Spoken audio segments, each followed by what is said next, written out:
All right. So I filmed like a week ago a big long video on a bunch of disabled cooking hacks that I could think of that I use. And I left out like half of the greats. So I feel like when I was filming that, they were all just coming to my mind in the moment and I wanted to get them out before they were gone. And it was not that I had a great concept on what to film and what to talk about. So I tried to listen to that video and think of some more things through the week and write down some stuff that I just failed to mention and are top of the line, gotta tell you about stuff. Um, Locating a pencil. Okay, so first we're gonna talk about a can crusher, because although it's not a mobility aid, it is an aid. It's like a strength aid. Make sure you screw in all the screws. If you need somebody bigger and stronger who has a drill to screw it in, please get that if you can. So sorry, excuse me. I also wanted to explain better my tomato cutting thing that I talked about. So if this is like, that's a horrible tomato, but you guys are just gonna have to like bear with me, okay? Um, and then I'm gonna do an onion for you too, so you can see the difference. Okay, so this is my onion, and this is my tomato. And then, okay. So when I was explaining of how to cut a tomato, what I was trying to say is that you want to, if this is your knife, you want to cut through the flesh first. You don't want to flip this upside down and not see the inside of the tomato and try to cut through this. If that, like, I know it makes more sense to put this face down so it doesn't roll, right? But it will be easier to puncture the flesh and then lastly the skin, because the skin is face down. Okay, and then an onion. I have a trick for an onion too.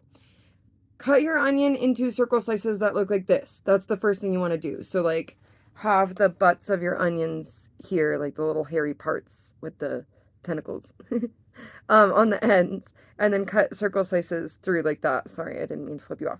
Circle slices like that. Okay, that's your first step. Then if you want to dice your onion and you have circle slices like this, make a hashtag. You see how perfect that is? Like, it's not perfect. But do you get how if you just hashtag your onions, they're like diced immediately? You don't have to sit there angling and mathematicing out how to cut it. Just circles, hashtag, okay? Or number sign if you're not in our generation. Okay, next. I have clear storage containers. I got mine on Amazon.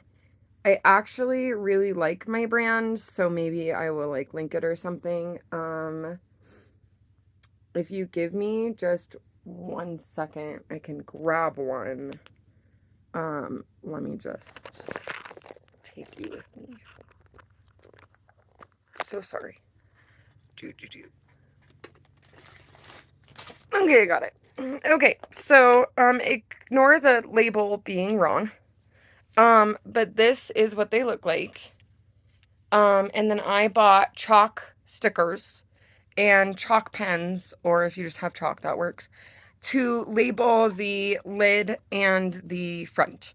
I frequently do not label my lids, but I want all of my lids to have the ability to be labeled because it tells me what's inside of it. Them being clear also gives me the ability to fully see all the things that are in there. And then, when you do this, I'm also going to recommend that you fully go through your jar before you add new stuff. So let's say you have rice pilaf and you buy boxes of rice pilaf and then you just like dump the rice into these containers because they're airtight and watertight. You want to go through every single grain of rice before you add more grain on top because you're not following the what is it called? It's like first in, last in, first out. I don't know. Somebody in the food industry, type in what that saying is that you follow, where you make sure that the expired food does not sit in there. The concept here is, if you left that in there, then the bottom stuff is literally going to disintegrate and turn into actual maggots, like I kid you not, from expiring while you just pour new food on top of it over and over. This is also a PSA to anybody who does that with their pet food. And I'm not calling out the people who did that with me when I dog sat. I understand. I'm not mad at you. But I am telling you, wash out your containers, please, before you put the new food in. If you really need to, if you're like, oh, I bought this new bag of food, I need to put it in the bin, and now I have this little bit extra. Take the extra from the old food, pour it into a bowl, just set that bowl aside for a second, pour the new food into the bottom, and pour the old food on top. It's going to make it a lot less likely that that all mixes together and gets gross. But please wash out your containers if you can. I also have the same thing for my spices. It's clear lids. Well, I don't think the lids are clear. Labeled lids, clear containers with labels. And I have big spices that I get off of like from the grocery store for restock purposes. And then I have little spices that are accessible for me to get, that are easier. I actually have them in a drawer right now because it's easy to pull the drawer open. I also keep seasoning like salt and pepper, or my favorite seasoning is lemon pepper. I also have like lemon juice by the bed, or like if you have a table next to your bed, or I have a tray that just lives on my bed. Like even while I'm sleeping, my bed's just big enough that I have a tray on it. I put all that stuff on my bed so that I don't have to get up to get those things, because if I don't do that, then I might not want to eat the food that I have because I am not willing to get up because it just hurts or whatever. And then I don't even want to eat the food because it's like not salty enough or something silly. I'm going to give you permission to do this. Another cutting board hack: if your cutting board is not clean or your body is not up for it, I give you permission to get a plate and very carefully, or a cutting board, and very carefully with a small knife, bring that to your bed and just cut whatever it is on your bed. Like, wash your sheets later. I don't know. But like, if you're that sick, who cares? Stay alive. Eat food. You know what I mean? So, you know, the same way that you may have in the past cut an apple at the location you were going to eat it, just do that with whatever you're cutting, like your salad, or I don't know what people eat. Okay. I have, you know, the bottles that Shaker cheese comes in, where you like pop the cap off and you go and it comes out nice. I wash those and reuse them. Is that a recycling hack? Sure, it's great. But I think it's also a disability hack, because you can put things like baking soda, which is in a box and kind of hard to finagle, into that, and then it's sealed, watertight, airtight. It's easier to get to. It feels more portable to me. Not that you need baking soda to be portable, but maybe you do. Okay. If you do not live alone, which is probably most of us, and you are done with a food, like you do not want to eat that again, at least that batch, because it was just gross, you're not a fan, you can label it with Sharpie, did not like, someone else eat, something like that. That has helped me not feel guilty about what I have not been able to eat because my body couldn't handle it. And I don't want it to just go bad in the fridge and then I have to live that guilt twice, where I can't eat it and feel guilty, put it in the fridge in hopes that maybe one day I can, even though I know I won't be able to. And then some day comes up where now it's moldy in the fridge and I have to relive the guilt and throw out the food that went bad. I'd rather put it in the fridge and be like, can someone else eat this? And then they'll take care of it for me if they're nice people. My kitchen chair! This is like the most important thing that I did not talk about, and I don't know what's wrong with me for not bringing it up. I have a kitchen stool. Mine's on wheels, but the wheels are junk, so it doesn't roll while I'm sitting in it. But that's kind of because it's a bar stool and it's high, and I'm a little nervous about on junky wheels trying to move it like that. What I do like it for, the wheels, is that it's very easy to move when I'm not in it to the location I need to be in. My kitchen kind of looks like this, okay? Like these are the walls, my hand is the walls. So I just move the chair like in this little area here and just kind of decide where it goes. It is nice for if I stick it in a corner, I'm able to reach both sides of the counter in that corner. And it's also nice that I can sit at the stove and cook if it's a high enough stool. I will say it does make it difficult to use the cutting board. I am warning you now. It makes it harder to cut with a knife. I'm telling you because I'm concerned about your well-being and I want you to be safe and understand that the angle at which you are cutting is actually really important. Okay, so like that angle is part of what's giving you strength and leverage. Somebody insert scientific things here that I can't remember about leverage and friction. But yeah, it's important, so be careful if you're going to sit while cutting. Just go slower, please. Or maybe have someone else do it if you don't feel comfortable. Next, I am going to suggest that you find an easier way to refill your humidifier, your plants, and your Brita filter, your kettle, anything like that. Anything that holds a whole gallon of water is going to be heavy to use sometimes if you're disabled or if you have a disabled person in your house.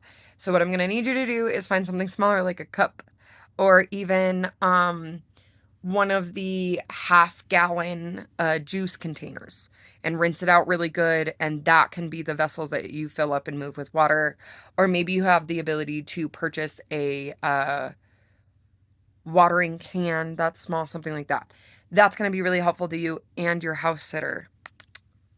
Frozen meals, pre-cut fruit, squeezy baby food pouches, Atkins shakes. All of these things are great when you're disabled because preparing food is very difficult. It's time consuming, it takes energy, and it takes muscles. And I know that a lot of us don't understand that because you have that time, energy, and muscles to get that done. But some of us don't, and it's really hard. And when it is, you're going to want stuff like this, where you can just pop it in the microwave or boil it on the stove with some water. Like, I love a Lipton noodle pre-packaged extra noodle soup. Sorry, my cat's tail startled me. And you just boil water, throw the powdered soup in, boil it. I love a good ramen noodles if you smash them up. I'm part of the smashed up ramen noodle committee. Okay, next, if you have things like a kettle, a toaster oven, a waffle maker, these kind of little appliances that have to plug in, you're going to want those on the counter if you can. Because if you're disabled, you don't want to get down, bend down, pick it up, heavy, put it on the counter, plug it in. It's a whole effort. So if you can have it at least on the counter, that's better. If you do not want to be wasting electricity or you don't have 8 million outlets to use, you're going to label your cords. This is how you're going to do it. Pretend my hand is a sticky note. Fold that sticky note around the cord like the cord is in my palm. Swoop. Take some tape. Tape it together so it doesn't fall off. And then you can label it probably before you put the tape on with whatever the machine is. So like toaster. In big black Sharpie. Okay. This is going to help so much. And then underneath the thing that you made, because now you made kind of a tab that's going to prevent, you'll get it in a second. Now take a binder clip, like one of those gigantic ones, and clip it around the bottom of all of those cords so that they're all together like a flower bouquet. And I'm the binder clip. They're all sticking out like this. And the little tabs, the little flags that are telling you what it is, are all waving off. Now you're going to be able to, via binder clip, move all of those together. Like you can line them all up, and if the cords are long enough, you should be able to kind of connect them all. And then find your outlet and plug in just one at a time. And then unplug and be able to plug in the one that you're using. This has like changed my life. I don't know how to explain it. Please be careful when using tape and paper near an outlet source. And cords and all those things. Like adult supervision is required in this case. Or maybe a second adult, because a lot of us are not adulty enough on our own. So yeah, label those cords if you can. I also recommend anything that makes it easier to move the appliance in and out. Like if you want to put each one down on its own individual cloth so it slides, that works well too. Um, I think I labeled this and I think I talked about this in the last video, but you should label your fridge sections with whiteboard tape and marker so you know where things go. And I also recommend putting away your own food yourself when you buy it from the grocery store. I tend to, by the time it gets home, I forget what it is. It gets put away in the fridge and then I have no idea where any of my stuff is or what I bought. So if you don't live alone, and you happen to do groceries with someone else, make sure you put away your own food so you can see what you have and like remember what you bought. It's hard because you went through the grocery store, you looked at everything under the sun, and then still were like, what did I buy? Because you wanted to buy everything, but you only bought certain things. So if you look at it again when you get home, it kind of refreshes you as to what you actually purchased and not what you just like fell in love with at the store while you were hungry. Get yourself a step stool that can be stored like flat and upright so you can like slide it into a wall crack in the kitchen and still be able to pull it out when you need it. I actually just need a step stool just for my kitchen because I cannot have to walk across the apartment to get the step stool from somewhere else to use it in the kitchen. I need it for the kitchen the most. And then the last one I had on here was if you don't have a grip aid for taking can lids off, you can flip the can upside down and kind of smack it on the counter lightly. You are trying to create air bubbles. You are not trying to break the lid off or the glass, okay? You are just trying to go to kind of get air to move around that lid surface area and then flip it back over. It should be easier to open. It's not going to be open. It's going to be easier to open, hopefully. If that doesn't work, please find a butter knife, a not sharp knife, or a spoon. A spoon would be better. Take the angle of the back of the knife or the side of the spoon and try to get underneath, if it's like a mason jar lid, kind of try to get underneath that. And again, create space, create air, break the seal. That's what you're looking to do. So like get under that lid and kind of go like use it as a leverage or a crowbar, you know, like use that silverware as a crowbar to create a little air, and then it should be easier to open. But I 100% would rather you get a grip tool or a friend to open it than use a knife or a spoon to do that. But I am just saying that is another option you can use. Okay, if there's other kitchen disability hacks, I just like don't have the time or the room or the brain for them anymore. I will take that on at a later date if needed. But I really hope that between these two videos, you have learned just like boatloads of skills you didn't know in the kitchen that could be helpful for you. And I just can't wait to be able to share more and help us all be effective kitchen peoples. So yeah, I love you. Whatever disability you have, whatever reason you're watching this, or if you're watching it because you know someone in your life who is disabled and this is your way to help them, I appreciate you for trying your best and working very hard.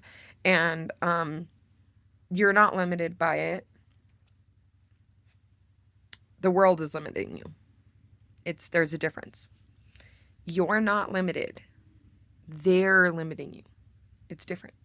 So we just need to create things and try to get them on our page where we belong and we can do all the things that you can do.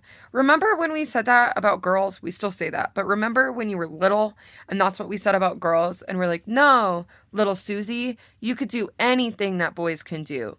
Well, I need us to take on that same perspective as disabled people because I just can't anymore. I can't have people tell me no. I can't have people tell me how to live my life. And I don't think you can either. That's probably why you're watching this and trying to figure out how to cook for yourself. So I just wanted you to know I'm proud of you, and thanks for sticking out this super long video. My sage advice is that you go learn one of these skills and apply it to eating some food and drinking some water. Okay, I love you. Talk to you later. Bye.